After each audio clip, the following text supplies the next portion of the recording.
All right, what I really wanted to speak about today, I'm going to start off with a story, and then I'm just going to build off of that. There's a story that I read many years ago about the carrot, the egg, and the coffee bean. And we always really want to figure out whether you want to be the carrot, the egg, or the coffee bean in circumstances in your life.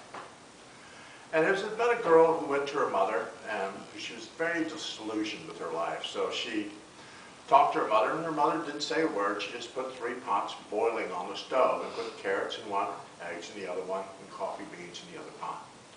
And after she finished talking to her daughter, trying to encourage her, she took those out of the pots. She strained the carrots, put the eggs in a bowl, and drained the coffee and put it in a cup. She said, "What do you see?" She said, "I see carrots, eggs, and coffee beans." She said, "Well, touch the carrots." And the carrots become soft by being in the boiling water. The egg had gotten hard by being in the boiling water, but the coffee had changed by being put in the boiling water. We are all put in circumstances in our life, and the catalyst for this was the boiling water.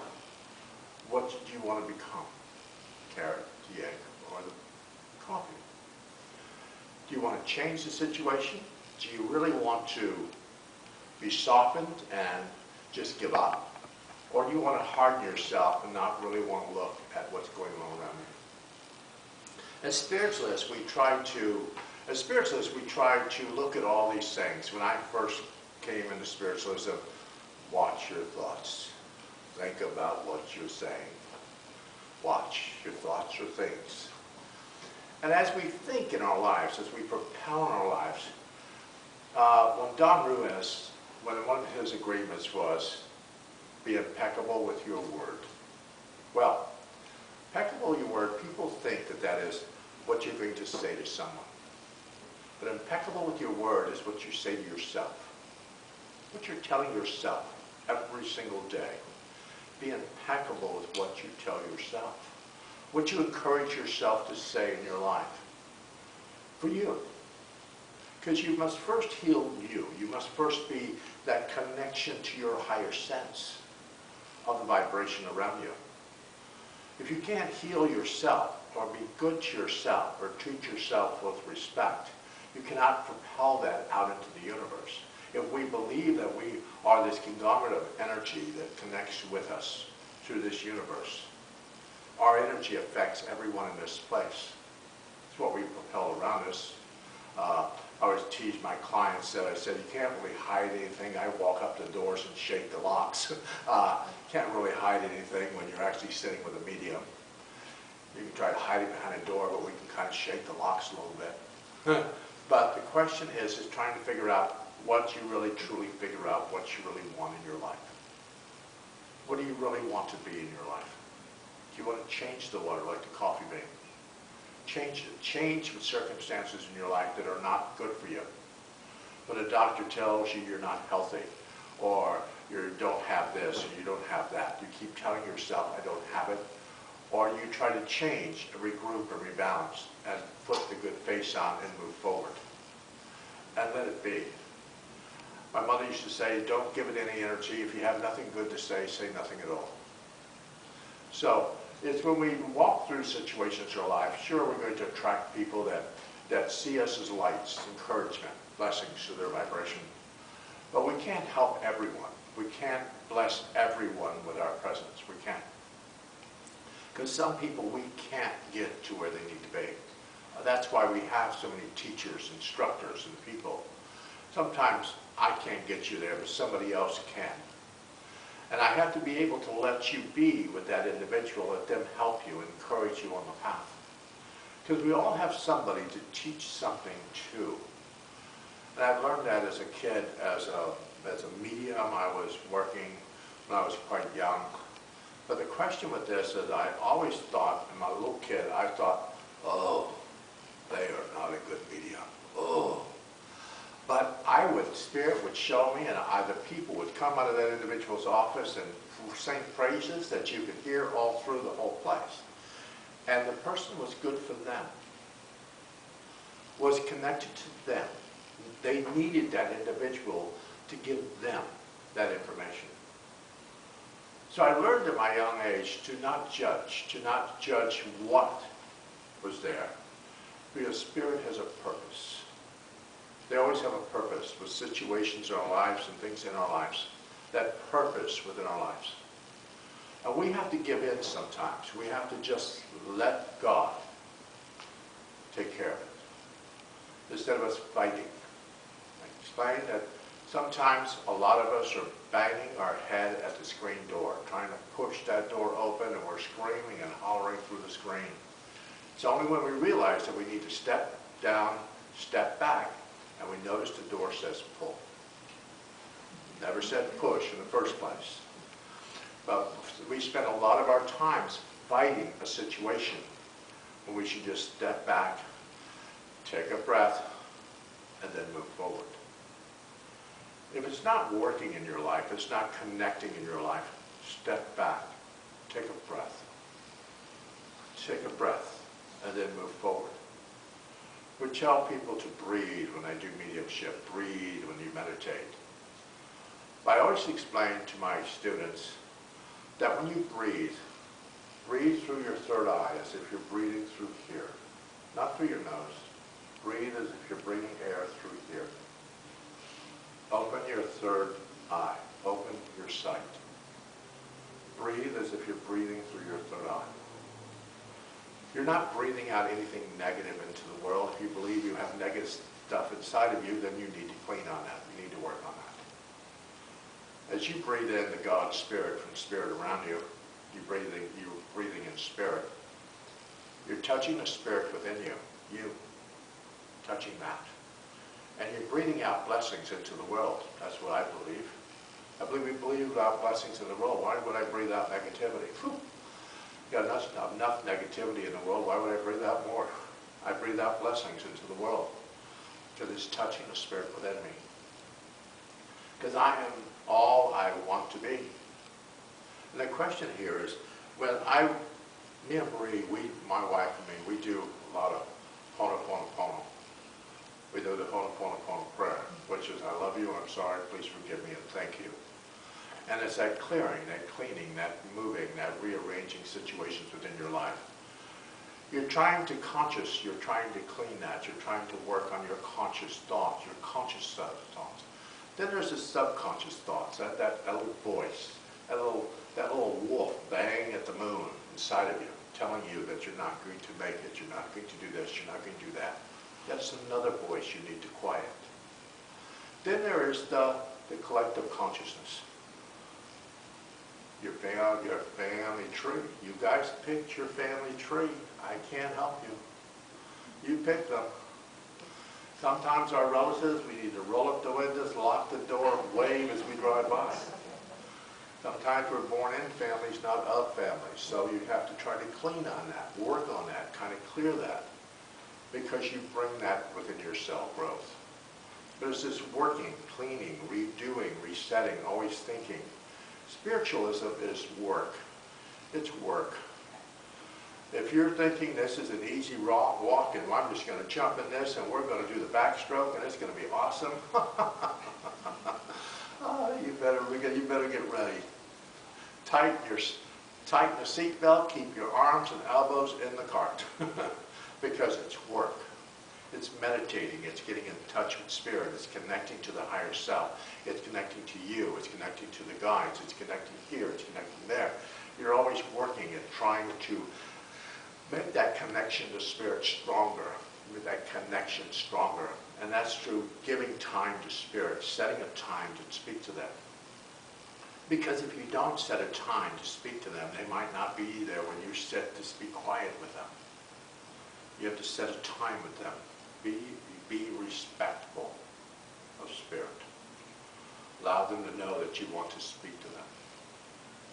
And Spirit will. They'll come and speak to you. And it's not that voice, that little voice that you say, oh my God, I'm going to hear a direct voice. I'm going to hear it off the center of the room and it's going to come booming down from heaven. It's the repetition. You lost your car keys, you can't get in your car. All of a sudden somebody comes up and you have to help them. You're there for a reason. Things happen in your life for a reason. They happen for a reason. And what we need to do, we forget in our lives that we need to look. We need to watch what's going on in our lives. We're too busy. Watch what's going on. I'll give you a really quick, cute thing that I did a few weeks ago. It's been a few weeks ago. I walked in a store and this guy said, you should buy that lottery ticket. I'm going, that's an expensive lottery ticket. I said, well, you might as well give it to me. I should buy it. So I can get home, scratch the ticket off, I won $10,000. But you listen to what Spirit says. Spirit will try to help you. Spirit will try to encourage you to what you do. And take you, and Spirit will always supply your needs. We might want a whole bunch of stuff, but our needs are always supplied if we allow Spirit to do it for us. Let go and let God. And we always have to remember that. Sometimes we think that we are the force and we're going to do it. We're going to push that screen door open no matter how much force we have. But it's when we step back and let God take over, we notice that it says something else. Another direction, another movement within our lives. Listen to your higher self. Listen to the vibration within your life. It's natural law when we listen to law of like attracts like, law of attraction, law of vibration. Law of silence is a good law. Sometimes you have to just be quiet. Silence. My mother, when I was young, used to set a candle out in front of me. And I was young, I was like running. But she'd set that candle and say, sit. And I would stare at that candle. And she said, if your mind wavers, I want you to bring it back to the candle. I want you to bring it back. Every time your mind wavers, I don't care if Spirit's talking to you, you bring it back to the candle. You focus your mind. And I did that for a lot of years of my life. I could sit and stare at a candle and sit there for hours and never waver from what I'm looking at. But it's practice. And that's what mediumship, that's what spiritualism is. It's a growth. It's a movement. Once you're in this, you're in it. It's like you walked in that door and they tattooed you, spiritualist. You're in it.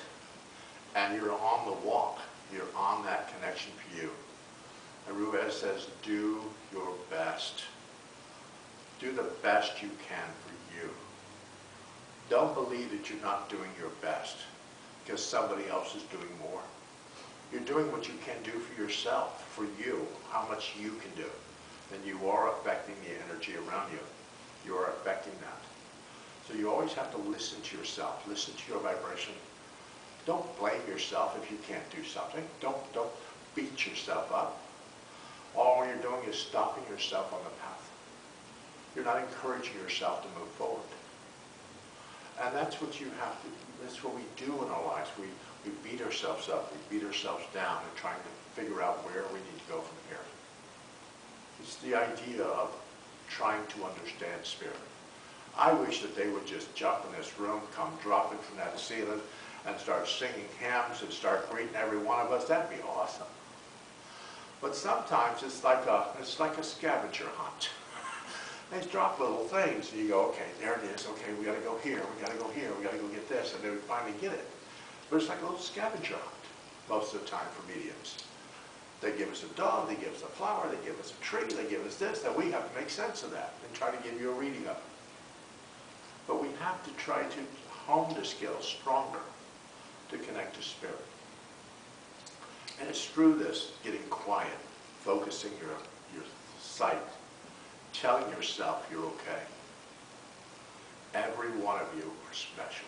Every one of you are okay. There's nothing wrong with you.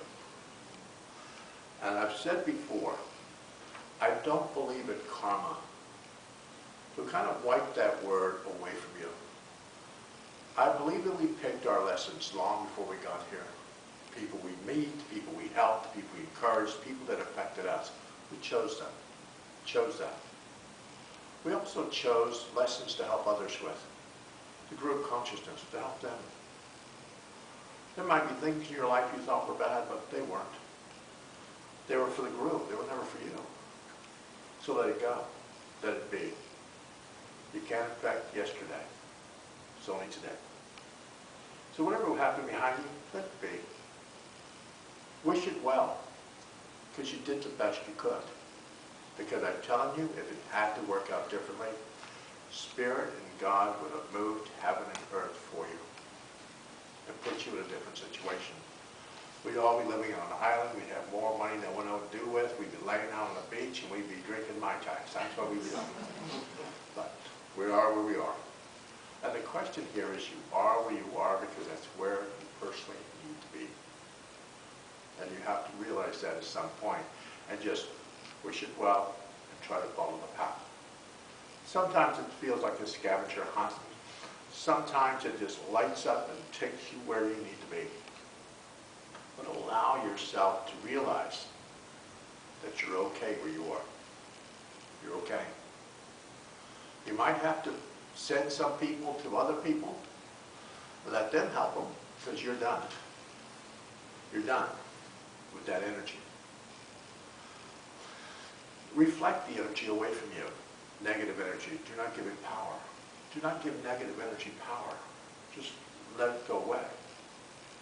Don't feed into it. Don't feed the negative energy. Just let it go away. Because when we start to feed it, it starts to grow. Then we attract other people that are just as negative as the situation we're trying to get rid of. So feed it. But the question here is, we have all kinds of different things that we do in our lives. We can do the prayer we did for spiritual healing. We can do our principles. We can say the 5 agreements by Ruiz. We can say the Ho'oponopono prayer. I love you. I'm sorry. Please forgive me. Thank you. There's an old psychic book out. It's called The Science of Psychic Healing. And in that book, now I remember some of the book that I read that book, but in that book there's a prayer. I am soul. I am light divine. I am love. I am will. I am fixed design. I love that. Because I am soul. I am light divine. I am from the divine. I am pure love. That's who I am inside. I'm pure love. You might make me a little crazy, but I'm just pure love. I am fixed design. I am who I am. I picked this body. I picked who I am and the consciousness and the collective consciousness that affects me.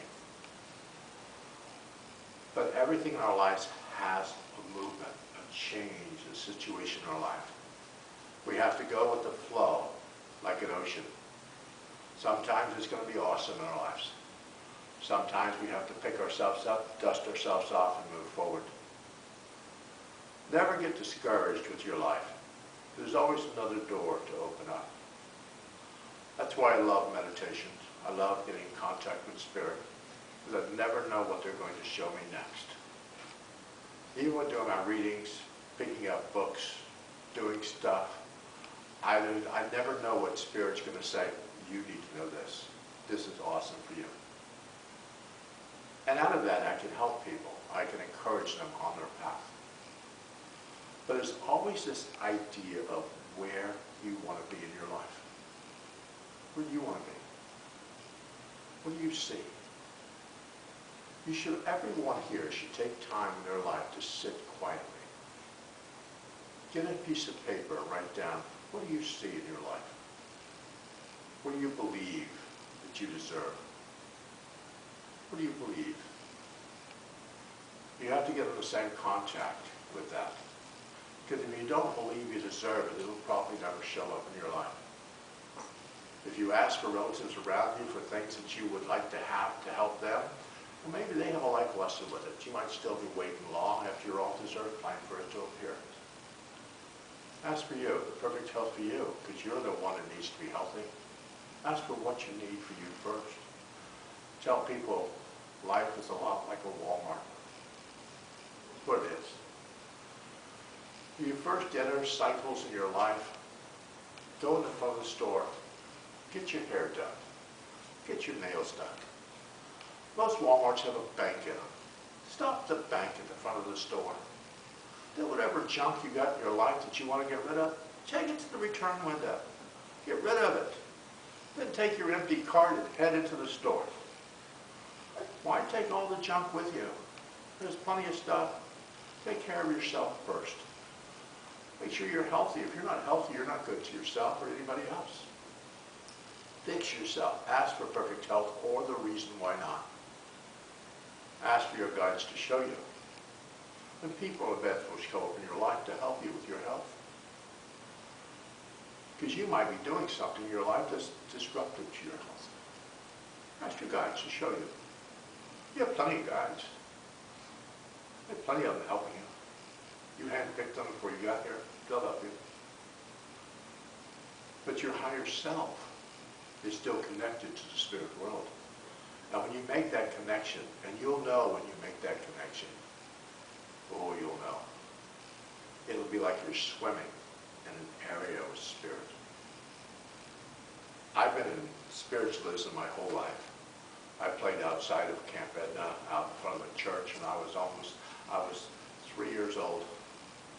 I was on the stump, and they allowed people to give readings from the stump. I've been up in Lilydale, Camp Pleasant, Silver Bell, Chesterfield.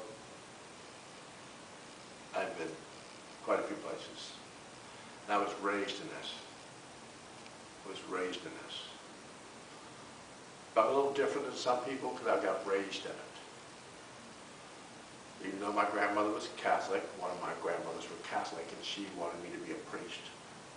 My father wanted me to be an evangelist and go to Temple University in Chattanooga, which I went there for a short time, but I didn't feel like I fit as an evangelist. My other grandmother was an Indian, Cherokee Indian. So I was supposed to be a Native American medicine man. And then my mother thought I should be a spiritualist, my father, well, so I got this whole group of crazies all around the kitchen table. So now I had to deal with them. But I had some extraordinary teachers in my life with mediumship. Extraordinary.